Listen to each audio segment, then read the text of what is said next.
Yes बेटा। अब grammar में अपन जिस टॉपिक की चर्चा करेंगे वो सबसे इम्पोर्टेंट टॉपिक होगा अंग्रेजी का और सबसे ज़्यादा यूजफुल होगा।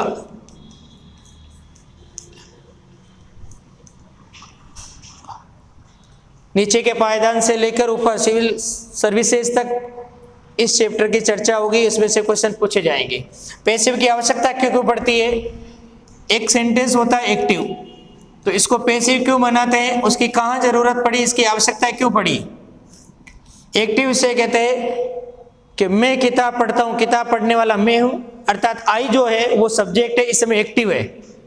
राम आम खाता है, आम को कौन खा रहा है, एक्टिव कौन है, राम, इसलिए वो कहता है राम एक्टिव है, इस सेंटेंस का नाम है एक्टिव। अध्यापक बच्चों को अंग्रेजी पढ़ाते हैं, अध्यापक काम कर रहा है और अध्यापक अपने सब्जेक्ट की जगह बैठा हुआ है, इस वाक्य को कहते हैं एक्टिव। टीचर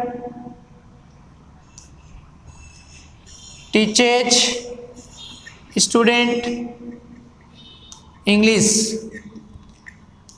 इस सेंटेंस को आप देखते हैं और सब्जेक्ट का जो इस सेंटेंस का जो सब्जेक्ट है वो ही काम करता है, तो उसको कहते हैं हम एक्टिव। लेकिन पैसिव में क्यों आवश्यकता पड़ी? जिस वाक्य में सब्जेक्ट होता ही नहीं है फिर भी हमें अंग्रेजी बनानी पड़ती है, अंग्रेजी लिखनी पड़ती है, तो वो पैसिव में लिखा जाता है। पैसिव का मीन क्या है?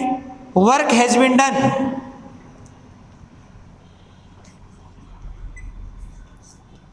काम हो गया, काम पूरा होना चाहिए, करने वाला इंपॉर्टेंट नहीं होता है, कार्य इंपॉर्टेंट होता है, इसलिए हम वाक्य को एक्टिव से पैसिव में बनाते हैं।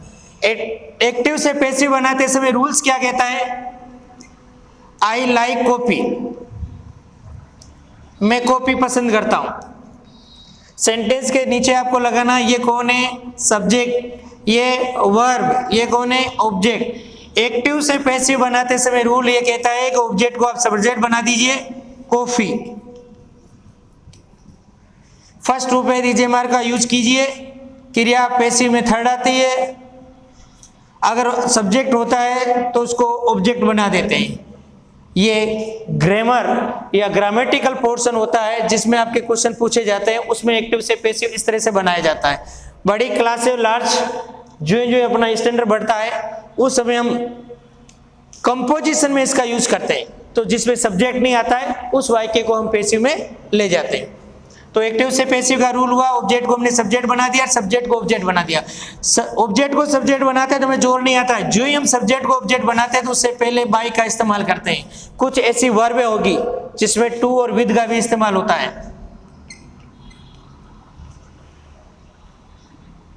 फर्स्ट चीज क्लियर। सेकंड कि ये फर्स्ट रूप था, ये थर्ड में कैसे कन्वर्ट हो गया, या ईजेएमआर कैसे आ गया, वर्ब चेंज कैसे हो गई। दूसरा, आई को हमने मी में कन्वर्ट कैसे कर दिया। तो जो भी प्रोनाउन होते हैं ऐसे 7 प्रोनाउंस होते हैं जो अपनी अपनी जगह चेंज होती है, तो ऑब्जेक्ट से सब्जेक्ट या सब्जेक्ट से ऑब्जेक्ट में कन्वर्ट करते हैं तो उसको चेंज करना पड़ता है। आई को मैं अगर ऑब्जेक्ट की जगह बिठाता हूं तो मी का रूप आ जाता है, और बी को अगर सब्जेक्ट की जगह बैठाता हूं तो आई। तो एक जो आपका प्रोनाउन है वो आई, दूसरा है वी को अस में कन्वर्ट करते हैं ऑब्जेक्ट में, और सब्जेक्ट में लाते हैं तो वापस वी। ऐसे ही को ले जाते हैं तो हिम को सब्जेक्ट बनाते हैं तो ही, सी को ऑब्जेक्ट बनाते हैं तो हर को सब्जेक्ट बनाते हैं तो सी, दे को अगर ऑब्जेक्ट बनाते हैं तो देम को अगर सब्जेक्ट बनाते हैं तो दे।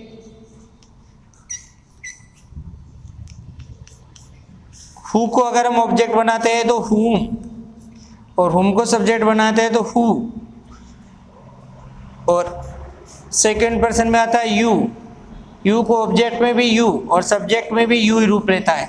ये 7 प्रोनाउन होते हैं जो सब्जेक्ट या ऑब्जेक्ट या अपनी अपनी जगह चेंज करते हैं तो उनके रूप भी चेंज होते हैं। आप और हमारे भी रूप चेंज होते हैं। इस समय क्लास में बैठे हुए हैं तो हम स्टूडेंट हैं, और घर जाते ही क्या आता है, फादर और मदर के हम डॉटर और सन हो जाते हैं। जो हम बाहर कहीं जाते हैं किसी दूसरे के, तो वहाँ गेस्ट बन जाते हैं, तो ये हमारी भूमिका है। हम अलग अलग रूप में क्यों हो गए? क्योंकि हमारा स्पेस, हमारी जगह चेंज हो गई। चेंज होते ही क्या आता है, आपका रूप भी चेंज हो जाता है। 7 के अलावा जितने भी आएंगे वो नो चेंज होंगे। अगर राम सब्जेक्ट के रूप में आया तो इसको ऑब्जेक्ट बनाएंगे तो राम ही रहेगा, टीचर टीचर ही रहेगा, क्योंकि इसकी काउंटिंग उस 7 में नहीं आती है। अब आपकी वर्ब चेंज कैसे होती है? एक्टिव को पैसिव बनाते समय वर्ब है वो इस तरह से चेंज होगी।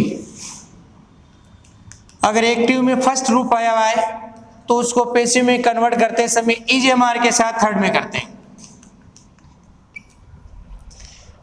अगर एक्टिव में सेकेंड रूप आया हुआ है उसको हम पैसिव बनाते समय वाज वर्ब में कन्वर्ट करके क्रिया का थर्ड रूप रखते हैं।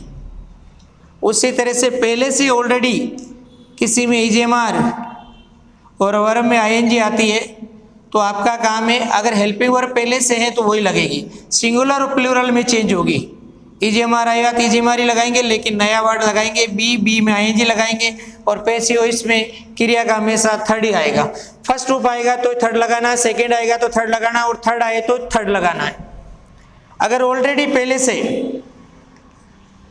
वाज वर्ब के साथ आईएनजी आया है तो एक्टिव से पैसिव बनाते समय वापस वाज वर्ब को वाज वर्ब में कन्वर्ट करना है, नया वर्ड बीइंग लगाना है और क्रिया का थर्ड रूप लिखना है। उसी तरह से हेल्पिंग वर्ब है और हेज आ जाए, वर्ब का थर्ड रूप आ जाए। आपको हेल्पिंग वर्ब वही यूज करनी है और हेज, सिंगुलर प्लूरल के अकॉर्डिंग नया वर्ड लगाना बीन, पैसिव में क्रिया का थर्ड। आपने देखा फर्स्ट रूप है तो भी थर्ड, सेकंड है तो भी थर्ड, वर्ब में आईएनजी है तो भी थर्ड, और थर्ड है तो भी थर्ड ही आएगा। अगर आपका हेड और थर्ड आया हुआ है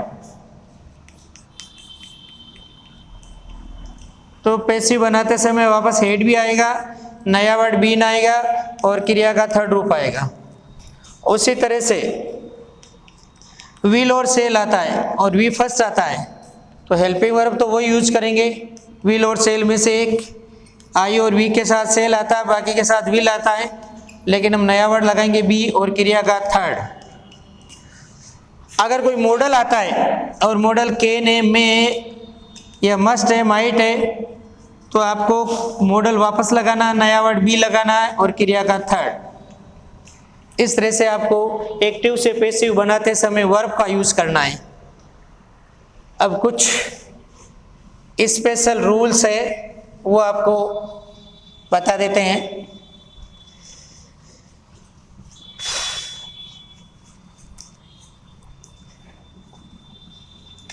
ये जनरल स्टेप है, इसमें आपकी कैटेगरी, अगर सिंपल सेंटेंस है तो हम कैसे चेंज करते हैं जो अभी देखा था। अगर कैटेगरी वाक्य की चेंज हो जाती है, सेंटेंस की category Ram has written a novel. आपने सेंटेंस को देखा, सब्जेक्ट अपनी प्रॉपर जगह पे, हेल्पिंग वर्ब अपनी प्रॉपर जगह पे है, वर्ब अपनी प्रॉपर जगह पे, ऑब्जेक्ट, इसको कहते हैं असर्टिव सेंटेंस। असर्टिव सेंटेंस को एक्टिव से पैसिव बनाएंगे, रूल कहता है ऑब्जेक्ट को सब्जेक्ट में कन्वर्ट कर दीजिए, हेल्पिंग वर्ब जो आई है वो यूज कीजिए। अगर यह प्लूरल होता तो हैव काम में लेते। नया वर्ड अपनी तरफ से बीन, क्रिया का थर्ड रिटन, और जो ही आप सब्जेक्ट को ऑब्जेक्ट बनाएंगे उससे पहले बाय का यूज करेंगे, और राम नाम का जो वर्ड है चेंज नहीं होगा क्योंकि उसकी काउंटिंग उस 7 में नहीं थी। सेंटेंस की कैटेगरी चेंज हो जाती। विल यू हेल्प मी, ये वाक्य इंट्रोगेटिव है, और जो इंट्रोगेटिव होता है वाक्य सबसे पहले हेल्पिंग वर्ब आती है, उसके बाद सब्जेक्ट आता है, उसके बाद वर्ब आती है, उसके बाद ऑब्जेक्ट और क्वेश्चन मार्क। क्वेश्चन मार्क है तो इसका मीनिंग ऑब्जेक्ट, इंट्रोगेटिव सेंटेंस है। इंट्रोगेटिव सेंटेंस में ऑब्जेक्ट को सब्जेक्ट बनाएंगे तो इसी कैटेगरी में बनाएंगे, मी का आई बन जाएगा। आई के साथ विल और सेल में से सेल यूज होगा, नया वर्ड बी आएगा, क्रिया का थर्ड हेल्प्ड, इसको पीछे ले जाएंगे तो पहले बाय का प्रयोग किया जाएगा। यू आपने देखा होगा, ऑब्जेक्ट में भी यू रहता है, सब्जेक्ट में भी यू रहता है, जबकि आई चेंज हो जाता है, मी में कन्वर्ट होता था और मी आई में कन्वर्ट हो जाता है। Category number third, open the window. हमने सेंटेंस को देखा, सबसे पहले वर्ब, उसके बाद ऑब्जेक्ट, तो सब्जेक्ट नहीं है। सब्जेक्ट वाक्य जिसमें नहीं होता वो वाक्य इंपरेटिव सेंटेंस कहलाता है। इंपरेटिव सेंटेंस का रूल है कि जब भी एक्टिव से पैसिव में बनाते हैं, पैसिव में कन्वर्ट करेंगे, लेट से स्टार्ट करेंगे। लेट बी ब्लैंक, ये जो ब्लैंक है ये सब्जेक्ट के लिए ब्लैंक है और ये वी थर्ड के लिए है। सब्जेक्ट तो इसमें है ही नहीं, लेकिन हमने ये देखा है एक्टिव से पैसिव बनाते समय ऑब्जेक्ट सब्जेक्ट बनेगा, बन जाएगा द विंडो। जो वर्ब है उसका थर्ड रूप ओपन। इस तरह से आपकी थर्ड कैटेगरी इंपरेटिव सेंटेंस बनता है। इंपरेटिव सेंटेंस को हम और भी कैटेगरी में बना सकते हैं।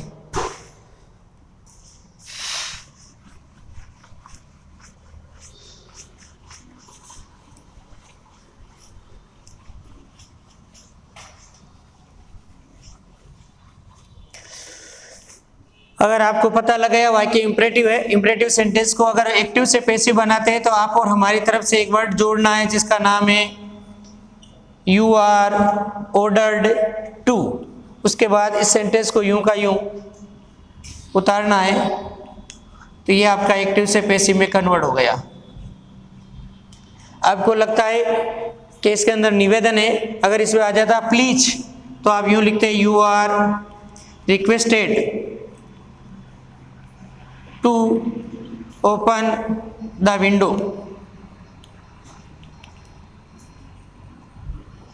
अगर यही वाक्य नेगेटिव में होता, जैसे आता डोंट ओपन द विंडो, क्योंकि सर्दी का समय है और कोई आपको मना कर देता है, लेकिन ये भी वाक्य इंपरेटिव है और इंपरेटिव वाक्य को पैसिव में कन्वर्ट करते हैं। एक सिस्टम कहता लेट और बी से बना दीजिए। लेट और बी वाले में ऑब्जेक्ट को सब्जेक्ट बना देंगे द विंडो, बी क्रिया का थर्ड ओपन। लेकिन ये वाक्य नेगेटिव में था और ये जबकि एफर्मेटिव या असर्टिव में ये जनरल सेंटेंस हो गया। इसको नेगेटिव बनाने के लिए डोंट को छोड़ देते हैं और बी से पहले नोट का इस्तेमाल करते हैं। इन सिस्टम से बनाना चाहते हैं तो आपको यूं लिखना पड़ेगा you are ordered to open the window. लेकिन ये वाक्य पॉजिटिव है, इसको नेगेटिव बनाएंगे और डोंट अगला वाक्य में, तो टू से पहले या नोट का इस्तेमाल करेंगे। Third category you are forbidden to, ये आपको नेगेटिव के लिए लिखना। अब आपको टू से पहले नोट लगाने की आवश्यकता नहीं है, वर्ब से वाक्य जोड़ेंगे ओपन द विंडो। ये सारी जनरल प्रोसेस थी जिसे हम एक्टिव से पैसिव कैसे बनाते हैं। आपने जो स्टेप सीखा था उस स्टेप की कैटेगरी। एक्टिव से पैसिव बनाते समय तीन प्रकार के सेंटेंस यूज किए जा सकते हैं। असर्टिव, जिसको डिक्लेरेटिव सेंटेंस कहते हैं, जिसको विधिवाचक वाक्य कहते हैं। सेकंड इंट्रोगेटिव सेंटेंस, और थर्ड होता है इंपरेटिव। इसके अलावा जो नेक्स्ट टू कैटेगरीज है उसको एक्टिव से पैसिव में कन्वर्ट नहीं करवाया जाता है। अब आपके कुछ विशेष special rules. Number 1, the earth moves round the sun. Sentence को मैंने देखा, सब्जेक्ट आपका अर्थ है, ऑब्जेक्ट आपका सन है, मूव्स आपकी वर्ब है। इस वाक्य को हम एक्टिव से पैसिव बना देंगे। ऑब्जेक्ट को सब्जेक्ट, सब्जेक्ट को ऑब्जेक्ट बनाने की आवश्यकता नहीं है, क्योंकि ये यूनिवर्सल ट्रूथ है, इसलिए इसका पैसिव नहीं बनेगा। तो पैसिव में इसका जवाब होगा the earth moves round the sun. आपको इस तरह से मेंशन करना, छोड़ना नहीं है, ने कोई लाइन लिखनी है, ये चेंज नहीं होगा। आपको इसका जवाब इस तरह से आपको मेंशन करना है। सेकंड कैटेगरीज, अभी आपने देखा you have past class 11th, आपने कक्षा 11 पास कर ली है। ये आपका सब्जेक्ट है, ये आपकी हेल्पिंग वर्ब है, ये आपकी वर्ब है और ये आपका ऑब्जेक्ट है। ऑब्जेक्ट को हम सब्जेक्ट बनाएंगे क्लास 11th। हेल्पिंग वर्ब जो आई है वो यूज करेंगे हैव और हैज में से हैज। नया वर्ड आप यूज करोगे बीन। क्रिया का थर्ड लगाओगे पास्ट। जो हम सब्जेक्ट को ऑब्जेक्ट ले जाएंगे तो उससे पहले बाय का प्रयोग करेंगे और यू का यू रहेगा। लेकिन मैं आपको ये कहना चाहता हूं कि जो अनसर्टेन सब्जेक्ट होते हैं उसको पैसिव में ले जाने की आवश्यकता नहीं होती है। अनसर्टेन सब्जेक्ट कौन कौन होते हैं? Number 1 you, number 2 we, number 3 they. ये अनसर्टेन सब्जेक्ट होते हैं। मैंने कहा था तुम लोग बहुत इंटेलिजेंट हो, मैंने किसी विशेष व्यक्ति का नाम नहीं लिया, इसलिए वो क्या था यू है, वो अनसर्टेन सब्जेक्ट है। मैं कह रहा हम लोग बहुत मजबूत है। हम लोग कौन मजबूत है? एक फिक्स व्यक्ति नहीं है, तो वो भी आपका अनसर्टेन है। वे लोग बहुत अच्छे हैं, वो कौन अच्छे है? एक पर्सन व्यक्ति विशेष नहीं है, तो वो दे है, वो अनसर्टेन सब्जेक्ट है। और निश्चित कर्ता को बाय में रखने की आवश्यकता नहीं होती है। स्टेप या रूल्स नंबर 3, रोज स्मेल्स स्वीट। गुलाब की महक मीठी होती है। ये गुलाब आपका सब्जेक्ट है, ये आपकी वर्ब है। लेकिन इसको जब हम गहराई से देखते हैं तो ये नेचुरल ट्रूथ है, क्योंकि गुलाब नाम का जो फूल होगा वो हमेशा मीठी महक देता है, तो इसका भी पैसे बनता नहीं है। तो आपको इसका आंसर लिखना है रोज स्मेल्स स्वीट। नेचुरल ट्रूथ में जैसे एक डॉग होता है, उसका नेचर होता है अनजान व्यक्ति को भौंकना। तो डॉग बार्क्स स्ट्रेंजर, कुत्ता अजनबी को भौंकता है, ये उसका नेचर है। हम लोग आंखों से देखते हैं, प्रकृति ने आंखें हमें किस लिए बनाई है? आंखों का नेचर क्या है? आंखों का नेचर है देखना। तो वी सी विद आइज, इसको आपको पैसिव में नहीं लिखना है क्योंकि ये नेचुरल ट्रूथ है। नेक्स्ट रूल नंबर 4, तो जो पहले सिखाए थे वो एक जनरल प्रोसेस है। एक्टिव से पैसिव बदलोगे तो ऑब्जेक्ट को सब्जेक्ट बदलोगे, फर्स्ट को ईजीएमआर में कन्वर्ट करोगे, वो आपकी जनरल एक स्टेप है। ये आपके रूल्स है। 4th number, someone has stolen my watch। मुझे पता लगाने के लिए नीचे मेंशन करना पड़ता है, ये सब्जेक्ट है किसी ने, ये हेल्पिंग वर्ब है, ये चुराना वर्ब है और माई वॉच ऑब्जेक्ट है। किसी ने मेरी घड़ी चुरा ली है, ऑब्जेक्ट को सब्जेक्ट बना दिया आपने माई वॉच। सिंगुलर प्लूरल के अकॉर्डिंग आपने हेल्पिंग वर्ब लगा दी, नया वर्ड लगा दिया पैसिव के अकॉर्डिंग बीन। क्रिया का थर्ड स्टोलन। अब इससे भी जाहिर नहीं होता है कि ये पर्सन है वो निश्चित नहीं है, ये भी अनसर्टेन है। किसी ने मेरी घड़ी चुरा ली तो उसमें किसी पर्सन विशेष व्यक्ति का नाम नहीं है, तो ये भी आपका अनसर्टेन है, इसमें भी बाय में शो नहीं करना है, आवश्यकता नहीं है। कौन कौन से ऐसे होते हैं? समवन के अलावा होते हैं एवरीवन, समवन के अलावा आता है समबॉडी, एवरीवन के अलावा होता है एवरीबॉडी, इसके अलावा होता है नो वन, नन और नोबॉडी। ये सारे पर्सन होते हैं वो अनसर्टेन होते हैं, इसलिए इसको पैसिव में रखने की आवश्यकता नहीं होती है। लेकिन ये नीचे वाले तीनों वर्ड है वो नेगेटिव अप्रोच रखते हैं, इसलिए उसका पैसिव बनाते समय भी पैसिव का वाक्य भी नेगेटिव में होना जरूरी है। नोबॉडी सब्जेक्ट है, हेल्पिंग वर्ब है, ऑब्जेक्ट, ऑब्जेक्ट को सब्जेक्ट बनाएंगे लेटर, है और एज में से लगाएंगे हेज।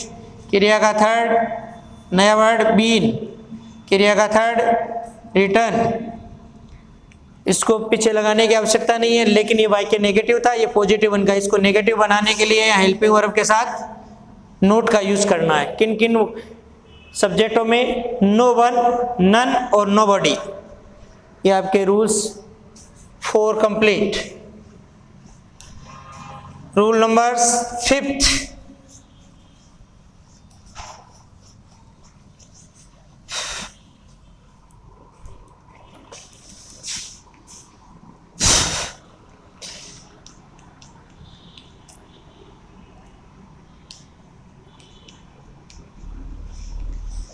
आपने सब्जेक्ट देखा ही है, ये हेल्पिंग वर्ब है, ये वर्ब है, ये ऑब्जेक्ट है। जनरली ईजेएमआर के साथ जो वर्ब आती है वो भी फर्स्ट के साथ आईएनजी आता है। इसमें आपको दिख रहा है फर्स्ट ग्रुप है। तो ऐसे पोजीशन कब कब बन सकती है? Is to, am to, are to, was to, were to, have to, has to, going to, ought to, use to जब आती है तो ऐसे सेंटेंस में पैसिव कैसे बनाते हैं? मी का आई बना देंगे। आई के साथ ईजेएमआर में से क्या बैठेगा? एम टू आया तो ऑलरेडी टू। ऐसे सेंटेंस को नया वर्ड बी लगाना है। क्रिया का थर्ड हेल्प्ड, सब्जेक्ट को पीछे ले जाएंगे बाई, ई का हिम। कौन कौन से आएंगे? Is to, am to, are to, was to, were to, have to, has to, use to, going to, ought to. ये सारे प्रेशर के लिए आते हैं। जब भी कोई सेंटेंस में आपको बताता हूं कि मुझे पढ़ना पड़ता है, मुझे खाना खाना पड़ता है, जब आपके ऊपर प्रेशर होता है, प्रेजेंट में अगर प्रेशर है तो हैव टू, हैज टू का यूज करते हैं, और पास्ट में है तो हैड टू का यूज करते हैं। फ्यूचर में है तो विल और शेल के साथ have to, has to use होता है। इसका मीन है कि आपको ये काम प्रेशर है, आपके ऊपर दबाव है, आपके ऊपर बाउंडेशन है, आपकी ये ओब्लिगेशन है कि वो काम आपको करना पड़ता है। रूल्स नंबर नेक्स्ट,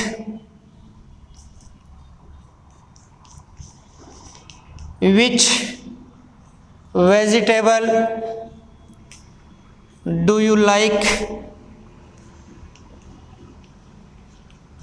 सेंटेंस को मैंने देखा इंट्रोगेटिव सेंटेंस है। इंट्रोगेटिव सेंटेंस में ये आपका सब्जेक्ट है, ये वर्ब है, ये हेल्पिंग वर्ब है, ये आपका ऑब्जेक्ट है। वैसे हमें करना क्या था? एक्टिव से पैसिव बनाते समय ऑब्जेक्ट को सब्जेक्ट बनाना था। ऑलरेडी ये क्या आता है? ऑब्जेक्ट सब्जेक्ट की जगह बैठा हुआ है। डू और फर्स्ट रूप है, इनका मीन फर्स्ट रूप है तो उसको ईजेएमआर में कन्वर्ट करेंगे। तो ईजेएमआर में से वेजिटेबल के साथ आएगा इज, क्रिया का थर्ड लाइक, इसको पीछे ले जाएंगे तो पीछे जाता नहीं है। क्वेश्चन वर्ड है वो अपनी जगह लगाना है। आपने इसमें देखा सब्जेक्ट से पहले हेल्पिंग वर्ब था, तो इसमें भी आपका ये ऑब्जेक्ट को जब आपने सब्जेक्ट बनाया तो ये हेल्पिंग वर्ब यहाँ आना चाहिए, लेकिन ये यहाँ नहीं आ सकता है क्योंकि विच, हाउ मेनी और हाउ मच ये 3 क्वेश्चन वर्ड ऐसे होते हैं जो अपने साथ आने वाले नाउन को छोड़ते नहीं है, पकड़ के रखते हैं। इसलिए क्या था, हम यहाँ नहीं घुसा सकते जबरदस्ती, इसलिए ये यूज होगा। और ये वाई के इंट्रोगेटिव है तो पीछे अभी भी क्वेश्चन मार्क यूज होगा। Have you any doubt? Next, कौन कौन से क्वेश्चन? विच, हाउ मेनी और how much. Who wrote national anthem, राष्ट्रीय गीत किसने लिखा? आपको इसको पैसिव बनाना है। आप इसके नीचे लिखेंगे सब्जेक्ट, ये क्वेश्चन वर्ड भी है, और अगर सब्जेक्ट होता रविंद्रनाथ टैगोर तो यही होता। ये वर्ब है आपकी, ये आपका ऑब्जेक्ट है। एक्टिव से पैसिव बनाते समय ऑब्जेक्ट को सब्जेक्ट बना देते हैं। सब्जेक्ट बन गया नेशनल एंथम। हेल्पिंग वर्ब नहीं है तो वर्ब देखी जाती है, वर्ब का फर्स्ट रूप है ईजेएमआर यूज करते हैं, सेकंड है तो वाज वर्ब। कहाँ यूज करेंगे?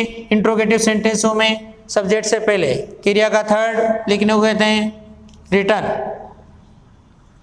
हु, इसको जब हम ऑब्जेक्ट बनाते हैं तो हुम बनता है और उससे पहले बाय आता है। जो ही हम इसको यहाँ पीछे लिखेंगे तो ये कैटेगरी इंट्रोगेटिव हट जाएगी, इंट्रोगेटिव कैटेगरी नहीं रहेगी। आपको सेंटेंस की कैटेगरी चेंज नहीं करनी है। आपको कहा जाता है कि आप वाक्य को कन्वर्ट कीजिए एक्टिव से पैसिव में। जिस कैटेगरी में जिस आपका सेंटेंस की कैटेगरी है उसी में बदलना है, आपको कैटेगरी चेंज करनी नहीं है। तो अब इसको आप कैटेगरी इंट्रोगेटिव रखना चाहते हैं तो होम भी चेंज कर दिया और उससे पहले बाय का यूज शुरू में कर लेते हैं और पीछे क्वेश्चन मार्क लगा देते हैं। इस तरह से आप हु वाले सेंटेंस को एक्टिव से पैसिव में कन्वर्ट कर देते हैं।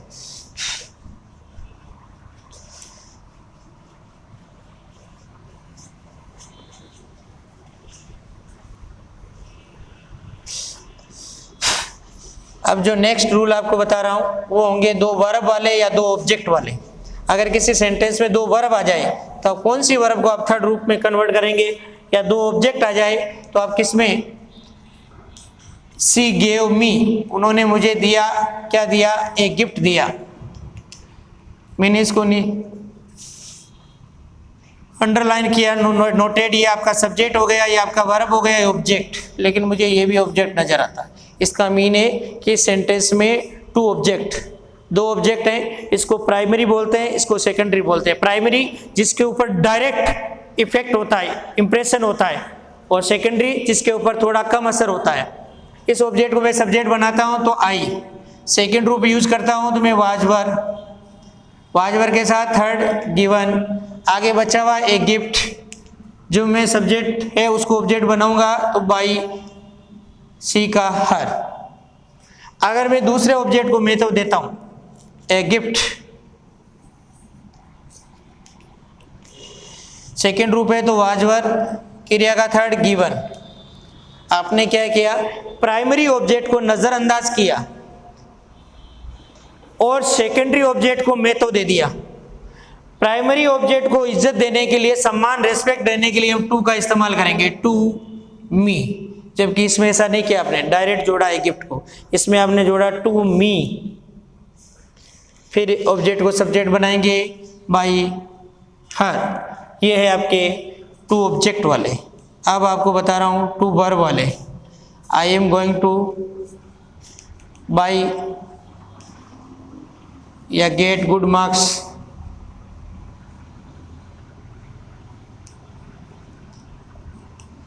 इस सेंटेंस को हम समझने का प्रयास कर रहे हैं। ये सब्जेक्ट है, ये हेल्पिंग वर्ब है, ये ऑब्जेक्ट है, ये भी वर्ब है और ये ऑब्जेक्ट है। इस सेंटेंस में आपकी टू वर्ब्स है। टू वर्ब वाले सेंटेंस में क्या करना है, फर्स्ट वर्ब तक आपको वाक्य को कन्वर्ट नहीं करना है।